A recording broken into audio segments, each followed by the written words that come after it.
Meanwhile, after Vaan left Anao's place, he visited Astoria's bedchamber in the imperial palace of the Holy Night Empire. The sleeping beauty was originally breathing stably, but Vaan's sudden presence caused a brief pause. Astoria was a light sleeper, the slightest disturbance or sense of danger would immediately wake her up normally. But perhaps because she felt Vaan's familiar presence or the sense of security that came with him, she was only half awakened. Unbeknownst to Astoria, a different form of danger was creeping closer to her. Vaan silently undressed, slipped into her bed, and slowly embraced her from behind. Astoria was only fully jolted awake when he assaulted her twin peaks and caused a strong pleasurable stimulation to rush up to her head. Ah! Astoria cried, eyes snapping wide open with alarm. Fury quickly filled her heart, realizing someone had snuck into her bed to assault her. But when she found out it was Vaan, her anger deflated like drifting smoke. Vaan? When did you return? Ah! When Astoria's heart softened, and her body felt weak from Vaan's familiar warmth, touch, and sense, her voice became increasingly gentle and alluring. In normal cases, Astoria would have the vigor of a mighty dragon and have the mood to battle Vaan in bed for several days straight under his blissful stimulations. However, Vaan found her during one of her most vulnerable moments. Like Anao's, Astoria had also been exhausted in body and mind from toiling without rest for the well-being of her empire. There was so much she wanted to achieve to steer the Holy Night Empire on the right track. When Vaan was around, Astoria worked hard. But when he wasn't around, she worked even harder. Vaan, please, not tonight. I'm tired, Astoria pleaded with a look that would tickle men's hearts. You've worked hard, my empress, Vaan softly chuckled, seemingly having no intention of following her wish, as he said, as a reward, let this humble servant service you and nurse you back to health. You. Ah. Astoria's captivating cries escaped her bedchamber as her body helplessly entangled with Vaan's in a heated session of dual practice. Dual practice could be physically strenuous, but it always had the nature of giving more benefits to the weaker party. Even if Astoria was exhausted in body and mind, a little more exertion was only needed for her to enjoy a much swifter recovery and beyond when her dual practice partner was Vaan. Even if she were devoid of strength during their dual practice session, she would surely be up and running the next morning, full of spirit and vigor. It wasn't far-fetched to say that Vaan was pumping life back into her fatigued body. Vaan originally planned to visit another one of his women and satisfy them with the remaining time until morning, but alas. Astoria, this woman, was a tenacious fighter, even when she was worn out from overworking. They ended up dual practicing until the sun rose on the horizon. I need to go back now. Astoria didn't say anything to keep Vaan for longer when he expressed his intention to leave. They were playful when they could be playful, but they were both serious people. They would not hold each other back when they had something that needed to be done. After Vaan cleaned and dressed himself, he left through a spatial portal without hesitation. Astoria also didn't stay in bed for too long. After an hour of rest to condition her body with the residual mana gathered during their dual practice session, Astoria was like a dying dragon that had been revitalized. This was especially so when she got up, causing the bedsheet stain from their lovemaking to slide off her body and allow the light of the morning sun to kiss the surface of her skin, filling her with more energy and life. Her eyes sparkled with crystal clear clarity as her body brimmed with spirit and vigor. It had been a restless night for her. Yet, Astoria recovered better than any amount of normal beauty sleep could have given her. The proof was clear from her glossy, clear skin, which glowed like the reflection of the moon in lake water, translucent with a touch of ethereal beauty. Time to get back to work, Astoria muttered with bright eyes after stretching. Great Rathalos Empire, Imperial Capital. Vaan calmly stepped out of the spatial portal and found himself back inside the underground training chamber within the Evran family's estate. Any changes in the Evran family during my absence, Frhagar? Vaan inquired.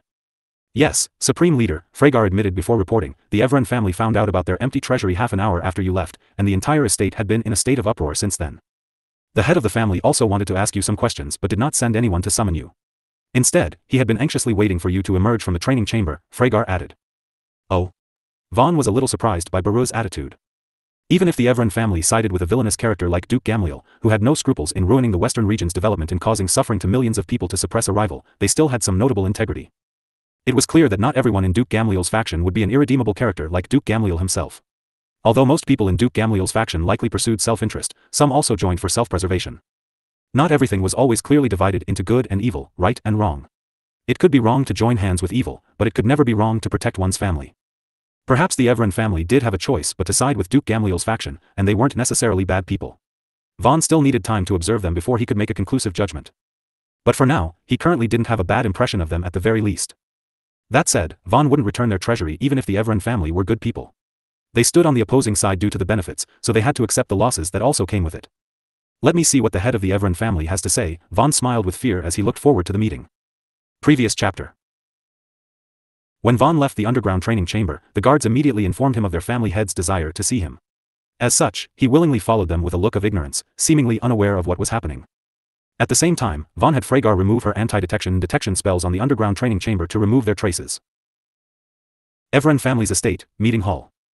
Lord Evren, young Master Vanderlyn emerged from his training and has come to see you. What? Quickly send him in at once. Yes, my lord. News of Vaan's arrival quickly reached Barrow's ears before he urged his servants to bring Vaan inside the meeting hall to see him. Besides Vaan's absence, all direct members of the Evren family were present. However, everyone's eyes were red, weary, and filled with concerns and worries. It was clear they had stayed up all night. Lord Barrow, I've heard you wanted to see me. Vaan casually strode into the meeting hall and commented, I noticed the mood within the Evren family didn't seem quite heavy and serious. What happened?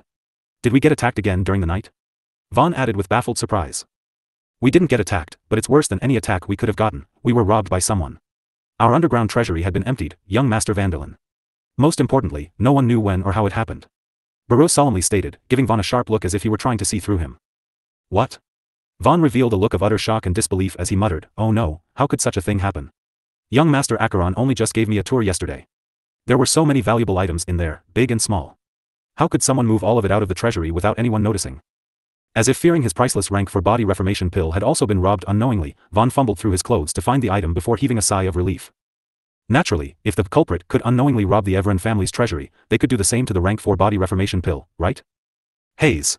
Barrow sighed heavily and dropped his suspicions of Vaan after seeing that. Barrow's suspicions had been weak and had no basis to begin with. In fact, he didn't believe Vaan could have robbed his Evren family's treasury. After all, the poor lad had been targeted by the unknown enemy's magical attacks twice and had his clothes and backpack destroyed. All his belongings spilled out, and there was nothing he could have hidden, not even spatial storage-type magic tools. Thus, Vaan's words only further validated the truth that he could not have been the culprit. Instead, he was a victim of a vicious scheme. The enemy wanted to make young Master Vanderlyn a scapegoat, was what Barrow believed. How could Barrow not see that? Nevertheless, despite knowing all that, Barrow still had no choice but to suspect young Master Vanderlyn, even a little, because he had no other leads. That's the biggest mystery none of us can figure out. Barrow scrunched his brows with complicated emotions, feeling both confused and depressed. The enemy must have taken advantage of the chaos to rob the treasury. But no matter how chaotic the Evren family's estate was, it shouldn't have been possible for anyone to slip past our security. The chaos only lasted a short moment during the first magical attack. Such a small time frame was too small for anyone to have emptied out the treasury. Furthermore, after the initial chaos, the security was even tighter. Who was so capable of cleaning out their treasury from right under their noses with these conditions? Meanwhile, Acheron heaved a sigh of relief when he heard his father's words. Since young Master Vanderlyn was no longer suspected, the pressure on him was also gone. After all, if young Master Vanderlyn were truly the culprit, he would have been the one who let the wolf into their home. His punishment wouldn't have been light in that case, even if he was the eldest young master. Father, young Master Vanderlyn isn't the culprit, but his intellect is as astounding as his martial talent, Acheron mentioned before suggesting, perhaps he can offer us some insight that may disperse the fog before our eyes? Alright, Barrow nodded, turning back to Vaan. What do you think about this matter, young Master Vanderlyn? This shouldn't be the work of a warrior, Vaan immediately stated with a look of certainty. Oh? Barrow was startled. At the same time, Barrow became curious due to Vaan's confidence despite him knowing nothing about the robbery prior to their meeting. May I ask why you think that is the case? Barrow asked. I have seen the content of the treasury, there were far too many valuable items in there, big or small. Even if an enemy warrior with a spatial storage-type magic tool managed to slip inside the treasury, it would take them too much time to take everything. This is the first point, Vaan calmly listed. Secondly, the treasury's security isn't poor. The guards were not weak, and the sealed entrance was of the highest quality. Even if a rank 5 body refiner or aura king managed to slip past the guards, they still wouldn't have been able to access the treasury without alarming the Evren family, unless they had the key. However, I trust young Master Acheron had the key on him at all times during the period of the robbery and had never lost sight of it. That's right. Acheron admitted happily, but then his expression paled, fearing everyone might suspect he played a hand in the robbery. Acheron wanted to say something to defend himself, but his unfounded worries were absolved by Vaan's following words. That's why it can't be the work of any warrior. Even if the magical attacks had been a distraction, no warrior could have cleaned out such a large treasury so quickly. However, it would be a different story for someone who could use magic and has a high level of advancement in it. It wouldn't be difficult for a magic user to cloak himself with invisibility and bypass the treasury's security before proceeding to swallow everything with their magic. I also heard magic users at the rank 3 senior witch level or above all have a magic domain, which could also act as their personal spatial storage. As such, these kinds of magic users don't need any other spatial storage type magic tools. So it was the work of a witch doctor or shaman? Barrow uttered as his expression turned cold. Although the great Rathalos Empire wasn't well developed or focused on magic, the study of magic still existed. That said, magic was only a supplementary path to aid warriors in their development. Such magic aid varied from assisting warriors' advancement in their cultivation, fixing internal injuries that resulted from training mistakes, or simply healing external wounds and curing illnesses in general. There were also other areas where magic was relied upon when warriors could not resolve them through non-magic means. As such, while witches were scorned in the great Rathalos Empire, witch doctors and shamans were valued. Essentially, witch doctors and shamans were also witches, but they were considered noble and greatly respected by warriors. Witches only advanced magic for the sake of themselves, but witch doctors and shamans did so to help others.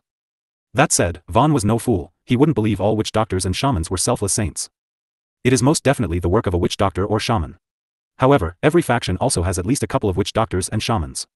The Vaan family shouldn't be an exception either. Thus, if we add all these witch doctors and shamans, the list would be far too long and the suspect unclear.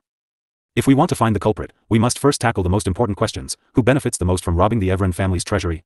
They could rob the Vaan family's treasury, but they didn't take my rank 4 body reformation pill? I was clearly targeted, yet I was also spared. So what was their purpose behind this? If you think about it, someone was clearly trying to make me a scapegoat. I believe everyone would most likely suspect this was Duke Zahir's revenge against me for betraying his trust. Isn't that likely the case, young Master Vandalin? Acheron uttered with surprise. After the direct members of the Vaan family listened to Vaan's points, it truly seemed like an act of revenge made by Duke Zahir's faction. After all, killing a traitor wouldn't be difficult for Duke Zahir, but would he let a traitor who flocked to Duke Gamliel's side have such an easy death? Why not arrange it so that Duke Gamliel's faction would doubt the traitor and leave him with no backers? Why not borrow the hands of Duke Gamliel's faction to remove a traitor? Would the traitor not die with great regret? Surely, such a method would be much more satisfying than simple execution. But what if the true culprit wanted everyone to think that way? To rob the Vaan family and pin the blame on Duke Zahir? Vaan introduced another train of thought, causing Baru's heart to turn cold. Duke Zahir's influence in the eastern region is quite weak, let alone the imperial capital, which lies in the easternmost area. As such, Duke Zahir catching news of my betrayal and taking lightning-swift actions with a carefully thought-out scheme in mind so quickly doesn't seem possible if you think about it. I guess the real question is, who would benefit the most by sparking a big conflict between Duke Zahir and Duke Gamliel? Boom! Vaan's enlightening words were like thunder in Baru's ears, shaking his heart with great alarm. At the same time, a clear image of the true culprit was also formed in his mind. Duke Zohar. Baru's eyes burned with hatred. Besides Duke Zohar's faction, who else possessed the biggest and strongest number of witch doctors and shaman? Besides Duke Zohar's faction, who else would benefit the most from a big conflict between Duke Zahir and Duke Gamliel? If Duke Zohar made Duke Zahir and Duke Gamliel destroy each other, he would have no more competitors. Even if Duke Zahir and Duke Gamliel didn't destroy each other, they would be greatly weakened. Then, Duke Zohar would emerge as the strongest victor with the highest chance of ascending the throne after Emperor Vaan. Based on Vaan's intel, Duke Zahir was originally uninterested in the imperial throne. However, Duke Zahir was embroiled in Duke Zohar and Duke Gamliel's conflict after he cultivated his farmlands and developed the western region, which led to the latter two viewing him as a huge threat and teaming up. They gauged the heart of a gentleman with their villainous means. However, what caused these three blood brothers to compete for the imperial throne when their eldest brother was still firmly sitting on it? The truth was actually not a big secret. Emperor Vaan had no sons, only daughters. The absence of an heir affected the stability of the empire. Vaan had read and heard Vaan Armstrong was an emperor with unparalleled strength and great wisdom. Although such praises towards the emperor tend to be exaggerated and sometimes even incorrect, there must be some truth behind them. As such, how could Emperor Vaan not know about the importance of an heir? And if Emperor Vaan knew about the importance of an heir, why didn't he produce one? Or was it because he couldn't? Vaan had yet to learn the full situation regarding Emperor Vaan, but he could already smell the stench of conspiracy. Moreover, it was a big one. After all, if the emperor knew about the problem but had yet to resolve it after so long, then it only proved that the emperor was incapable of resolving it. However, that also implied the mastermind, who was stopping the emperor from having sons, used well-hidden or untraceable methods. Meanwhile, after Baru and his Vaan family pondered over Vaan's analysis, they became increasingly certain Duke Zohar had been the mastermind behind last night's attack and robbery. They had spent a whole night without sleep trying to figure out the culprit. Now that the culprit had been identified, they finally had a target to direct all their anger. Such concentrated anger was even enough to terrify an ordinary person to death. After all, the Vaan family's future 100 years of development resources had been robbed clean by a temporary ally. Who could bear such a loss? Who could stomach such injustice? Nevertheless, Baru felt thankful to Vaan. Vaan had reminded Baru of one truth: Duke Gamliel and Duke Zohar might have joined hands to deal with Duke Zahir, but they were absolutely not allies. Humph. What a good Duke Zohar. Baru spat grudgingly with a stomach full of hatred. Baru wanted nothing more than to tear Duke Zohar apart and force the latter to spit out everything he had taken from the Vaan family. However, he also knew the Vaan family alone could not deal with a giant like Duke Zohar. Prepare some riders. I will be making a trip to see Lord Gamliel. The eldest young master and young Master Vandalin will also accompany me, Baru instructed, knowing Acheron and Vaan intended to visit Duke Gamliel. Sometime later, the trio left on the back of wyverns. But before they left, Baru firmly instructed the servants to guard the family's treasury well. Why did the family head instruct us to guard the treasury? The underground treasury had already been robbed clean. There's nothing left to guard. A male servant uttered. Stupid. The underground treasury is gone, but don't we still have the surface one? If we even lose the surface wealth, then the Vaan family would really be ruined. We might even end up on the streets. Right. The male servant reflected. If the Vaan family truly went bankrupt, who would pay his salary? Duke Gamliel was the ruler of the largest territory in the southern half of the eastern region. As such, he did not have a lot of land in the imperial capital. He only owned a single manor to use during his visits. That said, Duke Gamliel's manor was still large enough to accommodate 50 other guests besides himself. Moreover, Duke Gamliel's manor occupied one of the best hills in the imperial capital's southern district. It also grew all kinds of rare plants and herbs that could be used for body refining purposes. As such, its value was very high. The air was refreshing, and the environment was peaceful. Simply living there could make regular people healthy. However, the usually tranquil atmosphere of the herbal garden was suffused with a heavy gloom after Baru Evren recounted Vaan's analysis and expressed his thoughts to Duke Gamliel while the latter tended to his rare plants. Duke Gamliel's top 2 retainers were also present with solemn expressions after they listened. The attention to detail and clear reasoning within Vaan's analysis left them utterly convinced of Duke Zohar's involvement in the night raid on the Evren family's estate. In their minds, there wasn't anyone else who was more resourceful and capable enough to carry out such an elaborate and swift robbery on one of the top families in the imperial capital. As such, when Duke Gamliel casually sought their opinions while watering his plants, they quickly voiced their opinions in favor of Baru's guess. "My lord, it has to be Duke Zohar's doing. His scheme is too devious, he never thought about playing fair." "That's right, my lord. Duke Zohar's territory in the north is richer mana, which allowed him to recruit from a larger talent pool of witch doctors and shamans. This, in turn, allowed him to possess more power and influence than us. Duke Zohar must have grown impatient since he holds the greatest advantage and conveniently found a way to take Duke Zahir and us both out in one fell swoop. We would have fallen for his scheme if not for Lord Baru's words." Duke Gamliel calmly nodded, silently agreeing with his 2 retainers' statements. Indeed, the Evren family had not been secretive about Vaan's visit and his possession of a rank 4 body reformation pill. As such, everyone in Duke Gamliel's faction quickly believed the night attack on the Evren family was Duke Zahir's retaliation against them for stealing his people. Nevertheless, the source of last night's issue stemmed from Vaan's defection to their faction. After learning the detailed analysis had come from Vaan, Duke Gamliel's interest in him grew. After all, such an intelligent and talented person chose Duke Gamliel's faction over Duke Zohar's. Didn't that imply Duke Gamliel had a higher chance of sitting on the throne? Young Master Vanderlyn, what do you think about this situation? Do you also think Duke Zohar was behind last night's events? After all, Vaan had only provided an analysis, he had yet to draw his own conclusion. At the very least, he had not openly said he believed Duke Zohar was the mastermind. That said, Vaan had no intention of directly accusing Duke Zohar. Doing so would only leave a flaw in his plan and weaken everyone's belief in Duke Zohar's involvement. An intelligent person could even suspect Vaan was secretly pushing everyone to think that way. As such, the only way to make everyone completely believe in Duke Zohar's involvement was to make Duke Zohar himself unknowingly admit he was behind it. Since Vaan arrived at Duke Gamliel's manor before Duke Zohar's people did, the initiative was in his hands. Although the subtle clues of last night's events seem to point towards Duke Zohar, we don't actually know for certain if it was truly Duke Zohar's doing. Without proof, all speculations are just educated guesses, Your Grace, Vaan calmly replied. Oh. Duke Gamliel's eyes lit up. His expectations of Vaan were raised after hearing his reply. In fact, Duke Gamliel would have been disappointed if Vaan had outright accused Duke Zohar of being the mastermind of last night's events. Duke Gamliel wasn't looking for a collective opinion, or rather, a collective opinion was not good enough for him. Duke Gamliel was the feudal lord of the eastern region's southern half and had an ambition as high as the heavens. Every choice he made had enormous impacts and consequences. To act on a mere assumption was not good enough for him, he needed certainty. In that case, does young Master Vanderlyn have any method of proving Duke Zohar was the mastermind? Duke Gamliel asked with heightened expectations, thinking Vaan's defection to his faction was his greatest blessing in recent years. About this.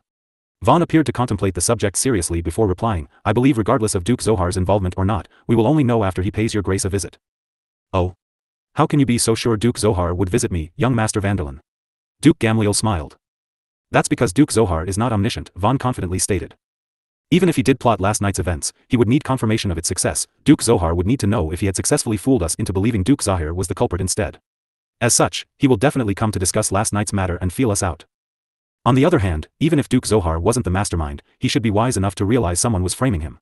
As such, he will still come to explain it was a misunderstanding and say it has nothing to do with last night's events. However, this is also where it gets tricky, Vaan added. There's more? Duke Gamliel's eyes beamed with excitement. He felt as if listening to Vaan's deconstructed analysis allowed him to grasp the situation in its entirety without missing any gap in detail. Absolutely, Your Grace, Vaan affirmed before continuing, even if Duke Zohar was a wise schemer, does that automatically make you a fool? If you were someone so easily fooled by his schemes, then there shouldn't have been any competition between you at all. At the very least, it wouldn't last until now. Right, Duke Gamliel nodded with satisfaction, feeling good about Vaan's analysis. He was a proud man and naturally considered himself capable and wise. More importantly, why would he admit to being fooled? That's why if even Duke Zohar schemed against you, he would still doubt whether you saw through his scheme or, at the very least, suspect him. Thus, ultimately, Duke Zohar will come to give you an explanation, regardless of whether he was the mastermind or not. However, the timing of his explanation will let us to know whether he truly was the mastermind or not, Vaan stated. I see, Duke Gamliel was enlightened as he grasped the full picture. The truth was actually very simple. If Duke Zohar weren't guilty, providing an explanation wouldn't be the first thing he would try to do upon visiting Duke Gamliel. On the other hand, if Duke Zohar were innocent, he would be trying to discuss Duke Zahir's intention instead. After all, they were still officially cooperating to suppress Duke Zahir. "My lord, Duke Zohar has come to see you. He is currently waiting outside the manor." When Duke Gamliel heard the servant's sudden news, he immediately burst into laughter. "Escort Duke Zohar to the meeting hall.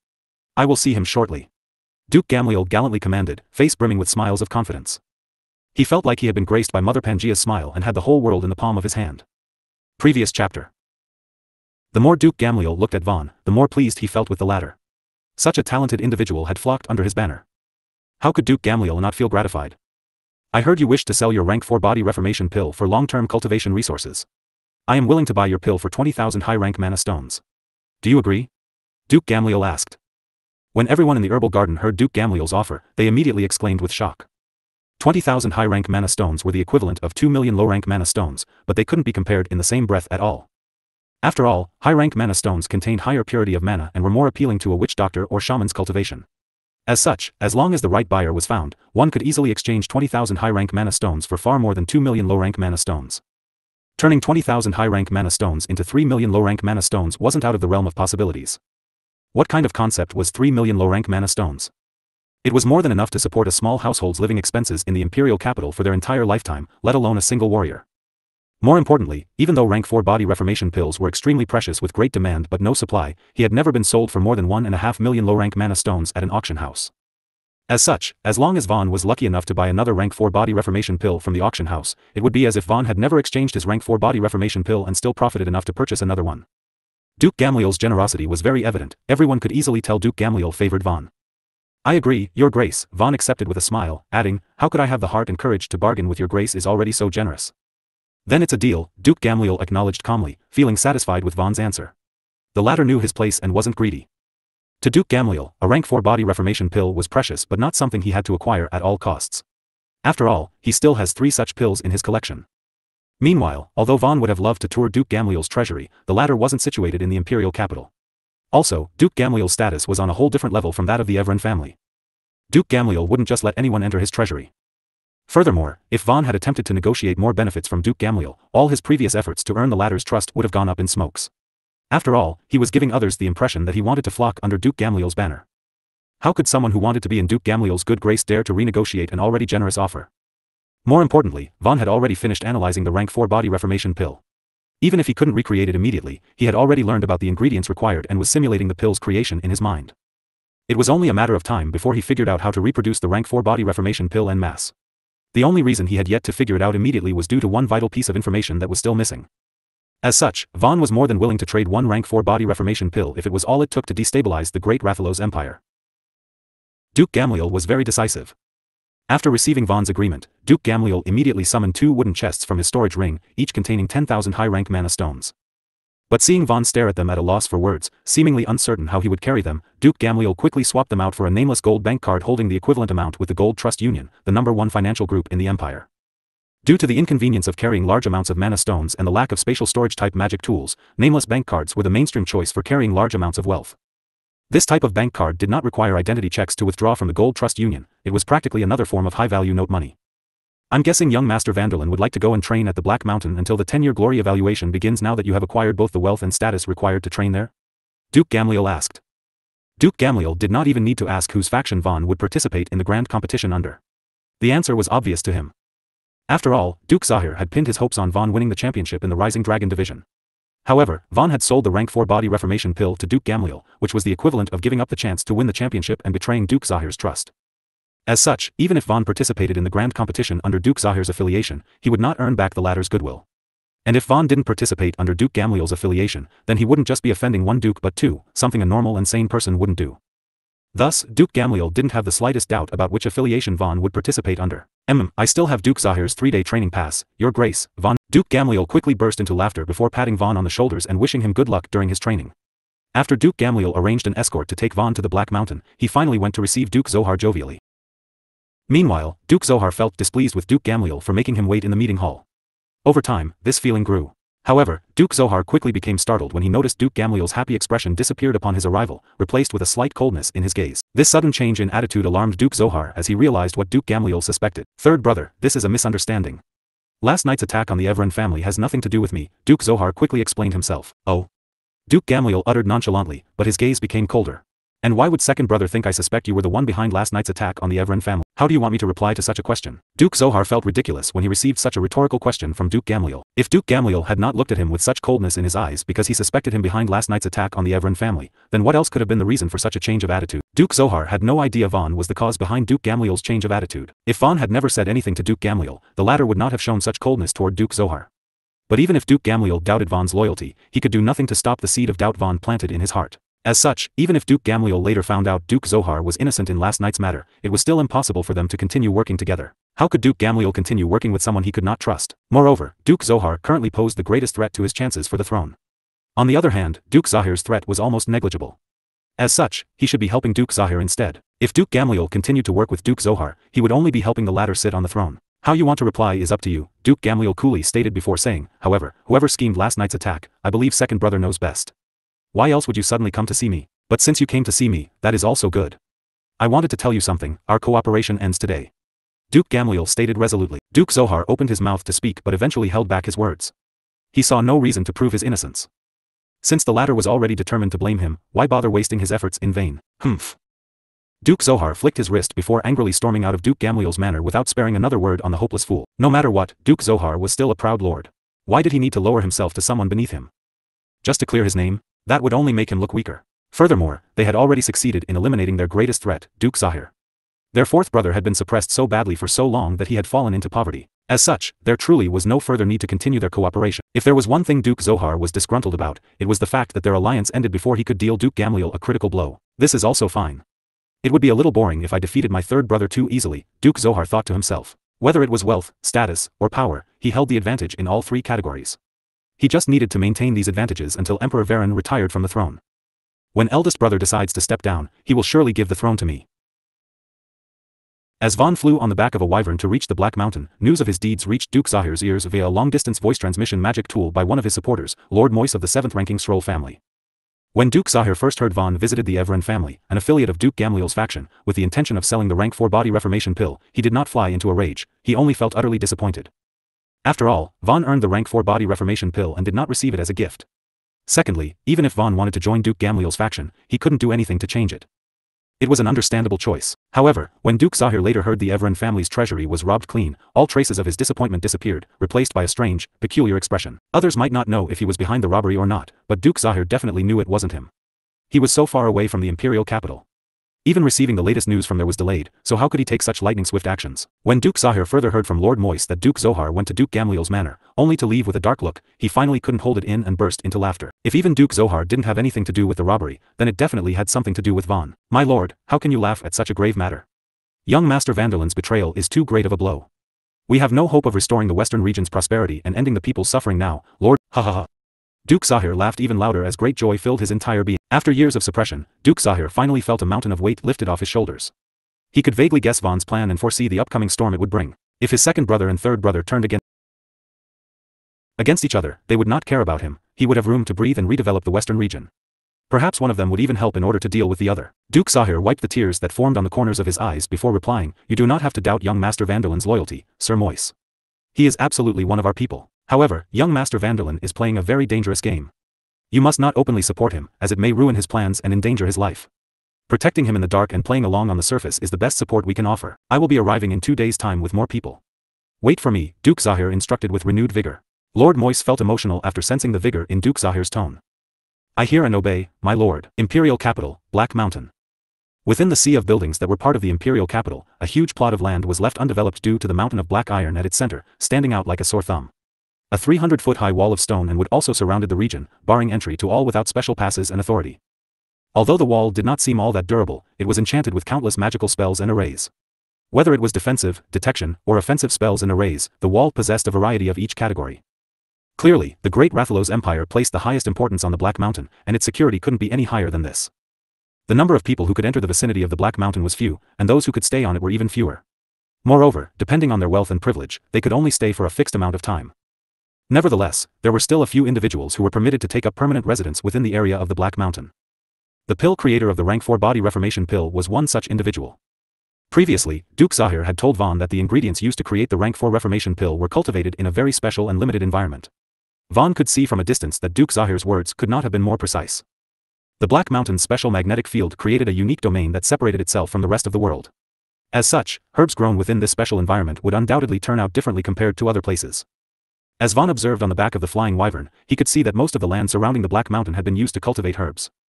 However, what surprised yet confirmed his suspicion was the faint energy present within the Black Mountain's domain. This should be spirit energy. Vaan's eyes flickered. Once Vaan confirmed the lingering spirit energy within the Black Mountain's domain, he found answers to several of his doubts. He understood why the rank 4 body reformation pill could have such a miraculous effect on the human body and unconditionally raise a warrior's strength by such a substantial amount. The herbs were nurtured in an environment with spirit energy, so how could they not? Nevertheless, spirit energy was a byproduct of life. Whether it would be humans or plants, they all produced spirit energy as long as they existed. Alas, the unknown force in Pangaea had stripped all traces of it from the world. On that point, while it was true that the herbs in the Black Mountain's domain were nurtured by spirit energy, it was more accurate to say they had unrestricted growth. With such a miraculous Black Mountain that could retain the spirit energy of people and plants, it was understandable why the great Rathalos Empire could succeed in nurturing so many powerful body-refining warriors. The Black Mountain was undeniably the most precious treasure in the possession of the great Rathalos Empire.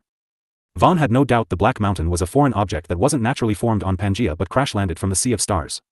And like many people suspected, the Black Mountain was most likely a small fragment of a dead star's core. After Vaan disembarked at the designated Wyvern landing square a short 500 meters away from the wall, he showed his identification to the gate guards at the front. The gate guards quickly identified Vaan's status as an honorary corps member of Martial Hall and granted him entry to the Black Mountain. They did not make trouble for him despite finding him unfamiliar. Originally, Vaan had a strong interest in meeting the Pill King due to the miraculous effect of the rank 4 body reformation pill, which could only be refined by the Pill King. However, he had already figured out the secrets behind it. Thus, Vaan no longer had a reason to meet the Pill King for now. Vaan made a beeline for the foot of the Black Mountain, where most of the warriors from the Martial Hall had gathered. Although there was a queue to enter the mountain, the queue was not the reason for the large gathering of warriors at the foot of the mountain. Many warriors simply lingered around the foot of the Black Mountain to spectate other warriors training and compare their performances. Due to the warriors' natural competitive spirits, the atmosphere was very lively. Senior Martial Brother Isai has been stuck on the 429th step for 3 months. I wonder if he will be able to beat his record this time, a bald, middle-aged warrior uttered shortly after a famed warrior ascended the mountain. Probably, another warrior of similar age replied, adding, Senior Martial Brother Isai looked pretty confident just now.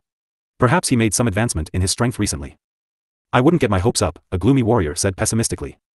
From the 400th step onward, the gravitational pressure greatly increases with each step. A minor advancement in strength won't help one ascend these steps, and forcing yourself to surpass your limit will only result in serious internal injuries. Since it was too costly to compete in how long a warrior could endure the Black Mountain's gravitational pressure on the lower steps, most warriors tended to compete in how high they could climb. The higher they climbed the Black Mountain, the stronger the gravitational pressure, or, more precisely, the closer to the center, the stronger the gravitational pressure. After Vaan made his way through the crowd, he entered the only building at the foot of the Black Mountain, the Service Hall. The Service Hall provided a range of services, which could be divided into 3 sections: trade, labor, and time. In the trade section, warriors could sell or purchase body-refining pills and healing pills from the Service Hall or other warriors. There was also a bulletin board for warriors to post pill requests of specific effects if the Service Hall didn't have them. In short, it was a small pill market. In the labor section, the Service Hall offered miscellaneous jobs around the Black Mountain and gave warriors opportunities to earn contribution points, though such jobs were usually just for herbal assistants and physicians. They also had their own bulletin board where all the available jobs were posted for warriors to see and grab. Finally, the time section managed warriors' training duration on the Black Mountain. Warriors had to purchase their training time and collect their time trackers at the Service Hall's time section before they could ascend the Black Mountain to train. Their failure to do so would result in fines and punishment. Vaan did not say much after arriving at the Service Hall's time section. He handed over his 3-day training pass and received a time-tracking magic tool set for 3 days from the female Dunin working there. Oh. We have a new face here. Hey, this little brother. Are you interested in a little competition with bets? Shortly after Vaan left the Service Hall and approached the Black Mountain, his unfamiliar face quickly caught the eyes of several observant warriors. The one who spoke to him was a 60-year-old male Dunin filled with long scars. He was only a low rank for body refiner. Being a low rank for body refiner at 60 years of age was considered ordinary or even mediocre. It wasn't worth mentioning in front of a genius. Even so, a low rank for body refiner was, by no means, weak compared to most people. And yet, it was also this kind of person who openly challenged newcomers. In a single glance, Vaan quickly understood what kind of person this 60-year-old Dunin warrior was. He was just an untalented senior prick who preyed on newcomers for small benefits. He didn't care about his face, only money. There was no merit in winning against such a person, nor were the small gains worth the time. Not interested, Vaan replied indifferently, shoving the person aside to climb the black mountain steps. You. Naturally, the 60-year-old Dunin warrior was not used to taking no for an answer. Even if a junior wanted to refuse him, they would not dismiss him so nonchalantly for fear of offending him. However, when the 60-year-old Dunin warrior wanted to resist Vaan's forceful passage, he quickly choked on the words he wanted to spill. He realized he didn't have the strength to resist the force shoving him aside at all. It was as if the hand on his shoulders wasn't a hand but the black mountain itself, immovable and insurmountable. Meanwhile, the other warriors were surprised to see this senior bully step aside so meekly without throwing his weight around. Ha ha ha, what's wrong, Marshal Brother Melzer? You're going to let the newcomer walk off just like that? This isn't like you. Shut up. The 60-year-old Dunin warrior called Melzer quickly had a darkened expression once he heard the mocking words of a 40-year-old male Dunin. But despite being told to shut up, the 40-year-old male Dunin showed no fear. After all, he was also a low rank for body refiner, but with superior body refining talent. Ha ha ha. Why don't you make me? Oberyn taunted. Humph. Melzar snorted before ignoring the younger warrior's provocation, unwilling to bicker with the person. He had to admit he was inferior to Oberyn in talent and strength. He wouldn't gain anything by wasting energy on such a strong opponent. Seeing Melzar's cold, silent treatment, Oberyn and the others soon shifted their attention to Vaan. They were curious how he made Melzar give up so quickly. None of them seemed to have realized it was through sheer force. However, this couldn't be blamed on them. These warriors had stayed around the Black Mountain for far too long. They had not seen the deepest depths of the earth or the height of the heavens. Their level of common sense was only at the same level as everyone else who had not been outside their empire. To them, even the most peerless genius would have to be at least 30 to reach the level of a low rank for body refiner. As such, the possibility of a 20-odd-year-old warrior being stronger than Melzar didn't cross their mind. Even Melzar, who had personally yet briefly experienced Vaan's strength, still found it hard to believe. Did I not eat enough today? How can such a young brat be stronger than me? Melzar doubted. Moreover, the difference in strength wasn't small but very large.